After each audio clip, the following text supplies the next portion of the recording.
কোথায় গেল সেই সোনার বাংলাদেশ? এখন তো আর শেখ হাসিনা নাই, এখন তো আর স্বৈরাচারী সরকার নাই দেশে। এই কাজগুলা কে করতেছে?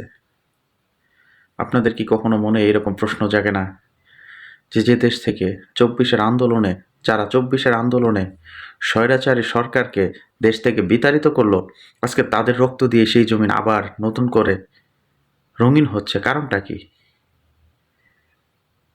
কে বা কারা এরকম ষড়যন্ত্রে লিপ্ত আছে? এটাই প্রুফ হয় না যে শেখ হাসিনা সঠিক ছিল?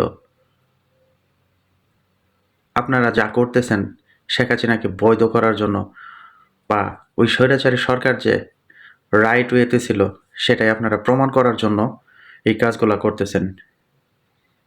তা না হইলে আজকে উসমান হাদির মতো এরকম সৎ সাহসী একজন মানুষকে দিনে দুপুরে গুলি করে প্রশাসন কি আঙ্গুল চুষে?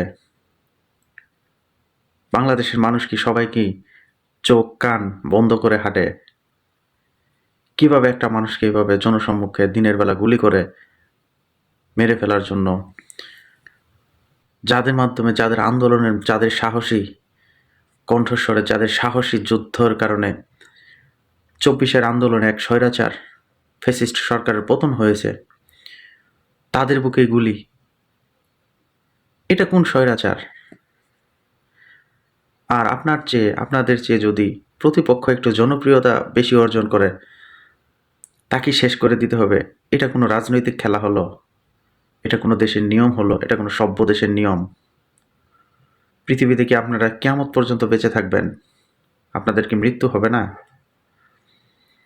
তরুণ প্রজন্ম যদি কাঁধে কাঁধ মিলিয়ে, তরুণ প্রজন্ম যদি এগিয়ে আসে, দেশটাকে সুন্দরভাবে সামনের দিকে এগিয়ে নিয়ে যেতে চায়, আপনাদের মনে কষ্টটা কোথায়?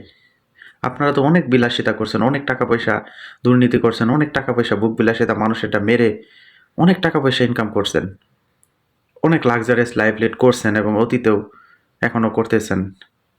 আপনাদের আর কিসের এত নেশা? আপনাদের এত ক্ষমতার লোভ কেন? এটা ভেবে নিয়েন না যে উসমান হাদিকে মেরে ফেললেই জুলাই যোদ্ধারা সব শেষ হয়ে যাবে। এক উসমান হাদিকে নিঃশেষিত করলেই সব জুলাই যোদ্ধা শেষ হয়ে যাবে, ব্যাপারটা এরকম না। এরকম হাজারটা লক্ষটা জুলাই যোদ্ধা আবার নতুন করে যুদ্ধে নামার জন্য প্রস্তুত। সুতরাং আপনারা যারা এরকম স্বৈরাচারে লিপ্ত আছেন, গোপনে করেন আর প্রকাশ্যে করেন, টুডে টুমোরো অবশ্যই আপনারা ধ্বংস হয়ে যাবেন এবং সত্যেরই বিজয় হবে।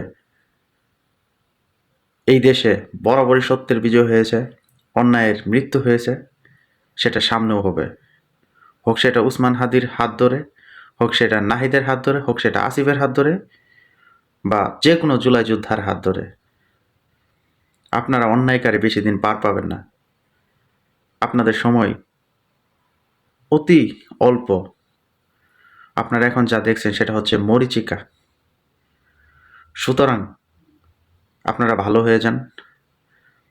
সামনে তরুণদের হাতে দেশের দায়িত্ব ছেড়ে দেন। তরুণরা দেশটাকে তাদের দুর্বার গতিতে এগিয়ে নিয়ে যাক। সেই সুকান্ত ভট্টাচার্যের যে কবিতা ছিল, সেই কবিতার মতো 18, 21 এদের কাঁধের উপর ভর করে দেশটা এগিয়ে যাক। আপনারা তো অনেক দেশ পরিচালনা করলেন, 53 বছর, 54 বছর, 52 বছর। কই আপনারা তো বড় ধরনের কোনো পরিবর্তন আনতে পারেন নাই। যা আপনারা আনছেন শুধু দুর্নীতির আখড়া, দেশের ভিতরে অন্যায়, অত্যাচার, সন্ত্রাসী, লুটপাট, আহাজারি, চুরি। দেখেন না তরুণ প্রজন্ম সামনের 10 বছরে কি করে? 17 বছরও তো আপনারা ফ্যাসিস্ট সরকারকে পতন ঘটাইতে পারেন নাই। তরুণ প্রজন্মের হাত ধরে তো এই ফ্যাসিস্ট সরকার পলায়ন করতে বাধ্য হয়েছে। সুতরাং আপনাদের কর্মকাণ্ডে এটা বারবার প্রমাণিত হয়ে যায় যে শেখ হাসিনাই ঠিক ছিল, এবং শেখ হাসিনা এগুলো করে নাই, এগুলো আপনারা করছেন। সেটা আর আপনারা শেখ হাসিনাকে লাইসেন্স দিচ্ছেন। আসলে আমার বেশি কিছু বলার ইচ্ছা নাই, বা আমি বেশি কিছু বলবো না। তবে অনেক বেশি ঘৃণা হয় আপনাদের প্রতি। অনেক বেশি খারাপ লাগে যখন নিজেকে মনে হয় যে আমি বাংলাদেশের একজন নাগরিক, যখন মনে হয় যে আমার জন্ম বাংলাদেশে, তখন নিজেকে আর ভালো মানুষ বলে মনে হয় না। তখন আর নিজেকে মনে হয় না যে আমি একজন ভালো মানুষ। তখন আর নিজেকে মনে হয় না যে কেন আমরা মানুষ হিসেবে জন্মগ্রহণ করলাম। শুধুমাত্র আপনাদের জন্য, আপনাদের মতো গুটি কয়েকটা মানুষের জন্য আজকে এরকম আমার মতো হাজার হাজার মানুষের মনের একই কথা।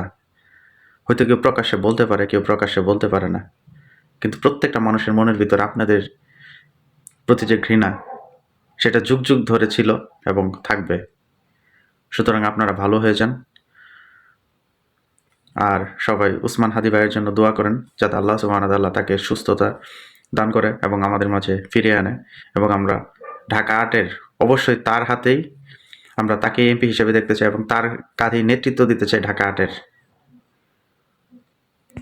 ধন্যবাদ সবাই, ভালো থাকবেন। যদি ভিডিওটা ভালো লাগে অবশ্যই শেয়ার করে দেবেন, আর যদি ভালো না লাগে কমেন্টে জানাবেন, নেক্সটে কোনো কারেকশন করার চেষ্টা করবো। ধন্যবাদ সবাইকে, আসসালামু আলাইকুম।